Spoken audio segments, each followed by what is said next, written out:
Opening question, you had a chance to recap, think about week one before we talk about week two. Good and the bad, what'd you take away from it? A lot of points you gave up, but scored a lot of points. That's right. First of all, is we won the game, and we got to celebrate victories. Winning's hard to do. There's a lot of people that put a lot of work into their season, and especially being the season opener, you can expect a lot of wild things to happen. And I felt like we were able to.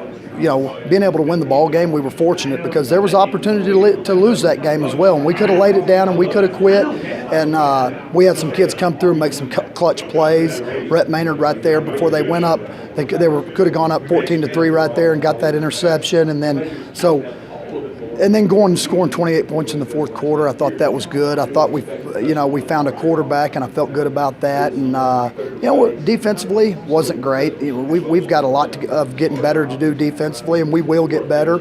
But I'm going to be positive and point out that there were some areas in that game and some plays we made. We made some stops in order to win the ball game, and that's ultimately what's most important. Now, we worry about those things that we do poorly because we know they'll affect us the next week and then the next week. So we identified what we did poorly and have worked diligently on it, and we're going to get better. Chad, you played a team last week that threw it like 62 times. They may throw it 4 times tomorrow or Friday. Talk about the difference in adjusting to these two offenses for your defense. That's right. I mean, last week we had to operate out in space. This week they squeeze you in there a little bit, and kind of can be deceiving with the way they operate their offense. The one play they could run 5 or 6 different plays, and it all from the stands it all looks like the same play. So it's very deceiving in what they do. We've got to be assignment oriented defensively. We've got to become better tacklers defensively. We've got to be better in space. I mean, Friendship took advantage of us in space, and Tascosa's going to squeeze us in there and bang up a little bit. We've got to become better tacklers and do our job reading and play faster. That's ultimately, you can solve a lot of things just by playing faster, and that's what we're going to try to work on this week. Coach said awful nice things about you since you're his former defensive coordinator. This will be the first time you guys have faced off in this situation. Can you talk a little bit about that? Well, I was with Coach Plunk when he installed this offense, and we worked on defending it in the spring, and so I've kind of was there in ground zero when he was putting this offense in. So I can tell you this much: not being around in the last 5 years, they are a heck of a lot better than what we were when we started. It's a well-oiled machine. Those guys operate very fast. They come off the football. They're very physical in the way they do it, and then they've got a kid at the quarterback position, Joseph Plunk, who understands the offense and runs it really, really well. I think everything stems through him, and he's operating at a high level. So this offense is, Coach Plunk has done a tremendous job with him and his staff as far as being diligent and sticking with this thing. And I'm telling you, it's different. It's like nothing you ever see. We won't see anything like it the rest of the year.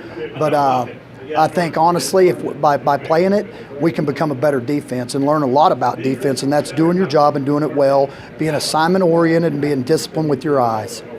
As a head coach now, you've experienced the Amarillo High Tascosa rivalry from one side as the coordinator, but now for the Sandies, how do you prepare your team to handle the rivalry? Well, first of all, I have to prepare myself, because it's different. It's a different setting, when you're a defensive coordinator versus the head coach, and the whole program's weighing on your shoulders. This game, we tell our kids this. It's a neat environment. It's great for our fans and great for our community on both sides. It ain't going to win us a district championship. It ain't going to lose us one.